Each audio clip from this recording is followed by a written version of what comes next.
Circuito serie paralelo o circuito mixto. Aquí en la imagen estamos viendo un circuito donde se combina la conexión serie con la conexión en paralelo. En este caso tenemos dos ramas en las cuales hay dos resistencias en cada una de ellas. Para hallar la resistencia total tengo que comenzar por simplificar el circuito. Entonces lo primero que voy a hacer es simplificar estas dos ramas, en las cuales tengo dos resistencias en serie en cada una. En la rama 1, acá, por donde va a pasar una intensidad a la que le voy a llamar I1, tengo dos resistencias en serie, una de 4 y una de 2. Y en la otra rama, por donde va a pasar una intensidad a la que le voy a llamar I2, tengo dos resistencias en serie, una de 10 y otra de 2 ohmios. Entonces, si simplifico el circuito, la rama 1 será la suma de 4 más 2, o sea 6 ohm.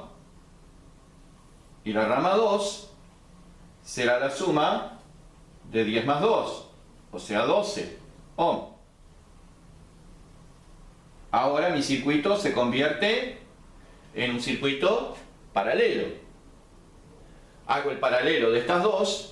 Lo puedo hacer aplicando la fórmula producto sobre suma o el inverso de la suma de los inversos, cualquiera de las dos.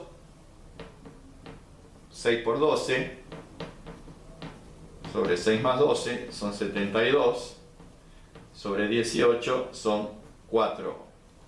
Esa es la resistencia total del circuito. ¿Bien? Puedo calcular ahora las intensidades en cada una de las ramas. Para eso digo, I1 es igual la tensión de la fuente sobre la resistencia de la rama 1, que es 6 ohm.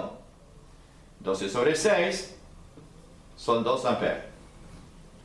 I2 es el voltaje, 12 volt, sobre la resistencia equivalente de la rama 2, 12 ohm. 12 sobre 12, 1 ampere. Así que por la rama 1 pasa 1 ampere, perdón, por la rama 1 pasan 2 amperes y por la rama 2 pasa 1 ampere. Eso quiere decir que si yo hago la suma de estas dos intensidades, me va a dar 3 amperes, que es la intensidad total. Y fíjense que si yo divido 12, que es el voltaje de la fuente, entre 4, que es la R total, también me va a dar 3 amperes como resultado. O sea que puedo hacer la intensidad total por ley de Ohm, o la puedo hacer también por ley de Kirchhoff, de corrientes, ¿sí? Sumando estas dos. Sumando esas dos me da 3.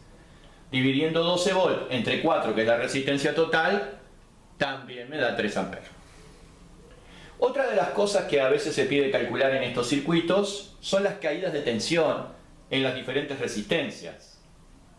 Por ejemplo, supongamos que quiero calcular la caída de tensión en esta resistencia de 10 ohmios, entre esos dos puntos. Bien, conozco la resistencia, 10 ohmios, y conozco la intensidad, que es I2.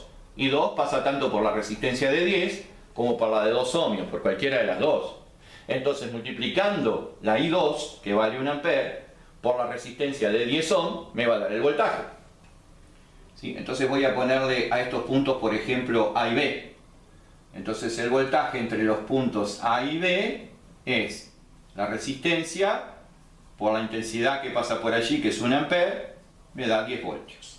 10 voltios es la intensidad entre esos dos puntos.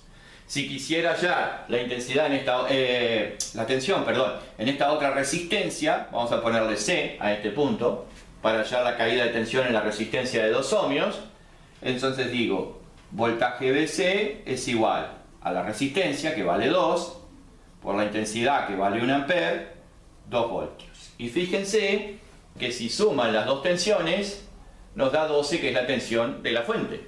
¿Sí? De manera que si quisieran calcular la tensión en cualquiera de las resistencias, o la caída de tensión en cualquiera de las resistencias, multiplican esa resistencia por la intensidad de corriente que pasa a través de ella.